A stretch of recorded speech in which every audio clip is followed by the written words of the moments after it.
Hello, this is Jennifer Heflin, your host of the Embracing Mastery podcast, the podcast where I hope to offer practical tools and inspiring messages for anyone who would like to become empowered and sovereign. Embracing Mastery, or the Path of Mastery, is about using your inner world to shape your outer experience. This is the journey I've been on, which has transformed my life in ways I couldn't even imagine. Through practices of self-awareness, mindfulness, meditation, and building the muscle of choice, which is the ability to choose your thoughts, beliefs, and perspectives. Anyone has the power to become the conscious creator of their life, for which you gain joy, peace, ease, abundance, and so much more. This episode is based on my post titled, How to Use Life as a Map to Free You from All Limitation. This way I can show you that your reality is a mirror reflection of your personal path to thrive.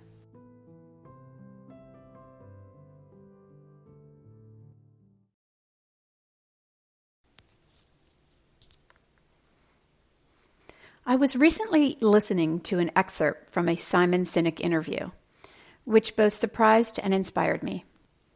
For anyone who isn't familiar with Sinek, he is a profoundly inspirational author, motivational speaker, and marketing consultant who is most well known for his 2009 bestseller, Start With Why: How Great Leaders Inspire Everyone to Take Action.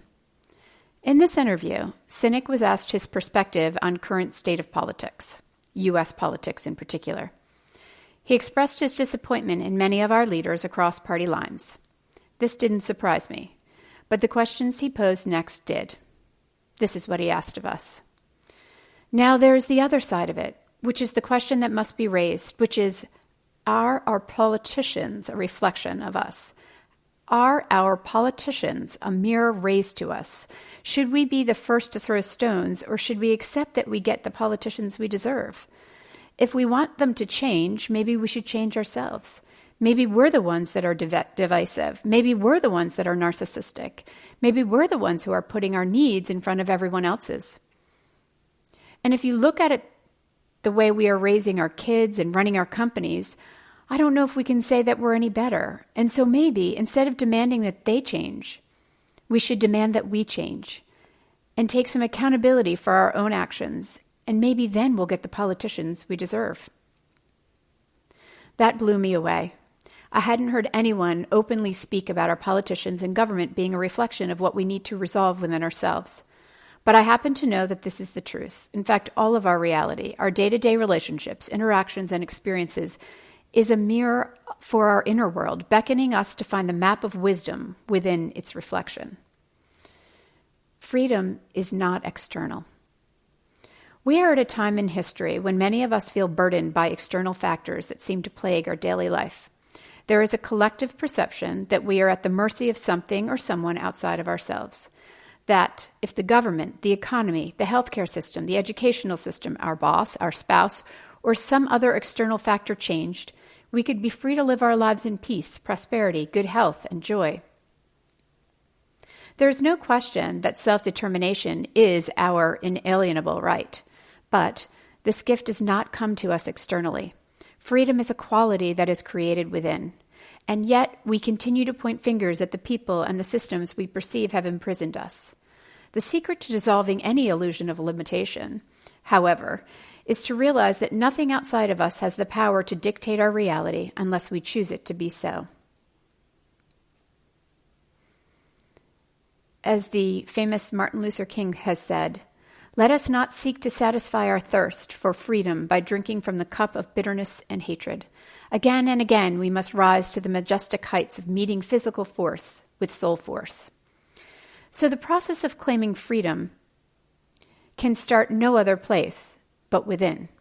This is the truth that my own journey has taught me, and this is the story that I must tell. Mirror, mirror on the wall. After the perfect storm of events caused my life to collapse around me, I was on a mission to gain a deeper understanding of how this earth gig we call life actually works. I knew that life wasn't happening in a vacuum.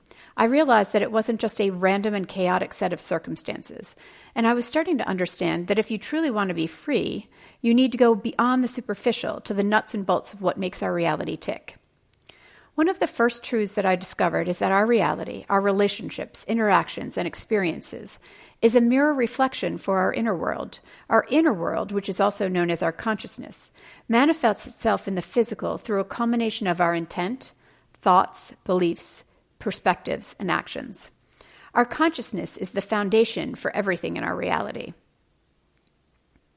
So by definition, we can better understand our path for healing and expansion by observing what our reality is telling us about our inner world.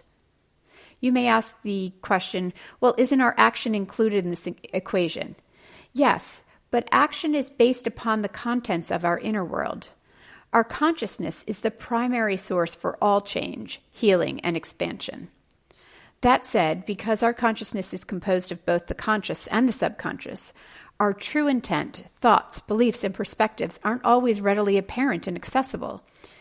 Even with the deep meditation practice, these intangible aspects of our inner world often remain hidden from us.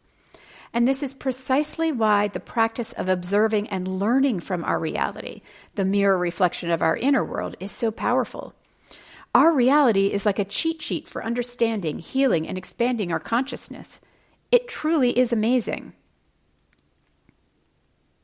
The practice of using the wisdom and the reflection of your experience to heal, expand, and thrive. Number 1, practice observing your experience as a mirror reflection of your inner world. Number 2, practice understanding the wisdom and guidance the reflection is showing you needs to be healed within your consciousness. Number 3, practice making these changes within. Number 4, practice gratitude as your emotional wounds heal, limitations dissolve, and life transforms. I use the word practice because that's exactly what is required to master this skill. When we first learned to ride a bike, most of us didn't jump on ready for the Tour de France. We practiced, and this is no different. And at first, I didn't actually trust the guidance of the reflection. I needed to apply and implement the concept on a daily basis before I could actually know it to be true. But after a while, I became more comfortable with reading the signs and making the changes within. I began to trust the wisdom in the reflection, and a pattern emerged. The pattern showed me that I was actually in charge of my reality. 3 examples of using wisdom in the reflection. Number 1, see the reflection, heal it within yourself, and change the reflection. You recognize someone is being judgmental towards you or someone else. You think about areas of your life where you could be more open-minded. As you change yourself, you experience less judgment in others.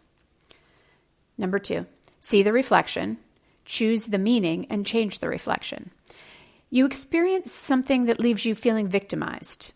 You can choose to hang on to victimhood and continue to have interactions that are demoralizing and disheartening. Or you can see the experience as an opportunity for growth. You can flip the script. You can look for areas in your life where you can take more responsibility for the outcome. You take ownership and change the reflection from victimhood to empowerment. Number 3, see the reflection. Don't let the reflection stop you, and create the reflection of your vision.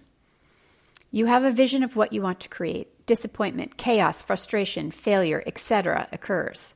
So what? That's the nature of this experience. Miracles occur when you don't allow the reflection to knock you off your path. Not permanently, anyway. You can fall off. Just get back up and get back on. Thumb your nose at the reflection or embrace it as an opportunity, but either way, get back on that path. So you see the reflection, but you choose to know that you are the creator of your experience. You don't allow that reflection to stop you and manifest the vision of your dreams.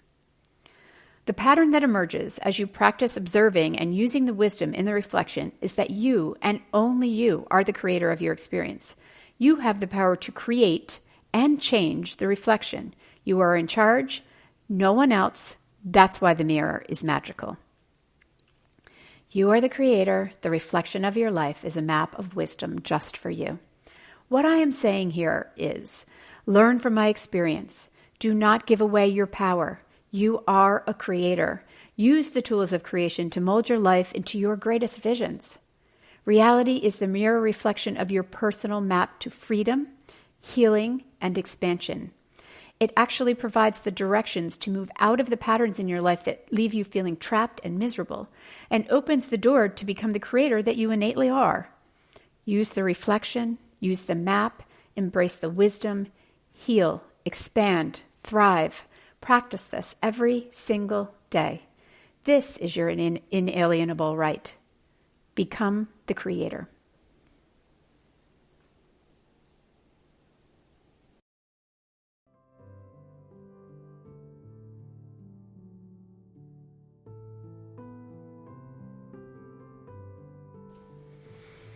If you would like to read this post or any of my other writing about the path of mastery, please go to my website, angelsevolution.com, or medium.com/@JenniferHeflin.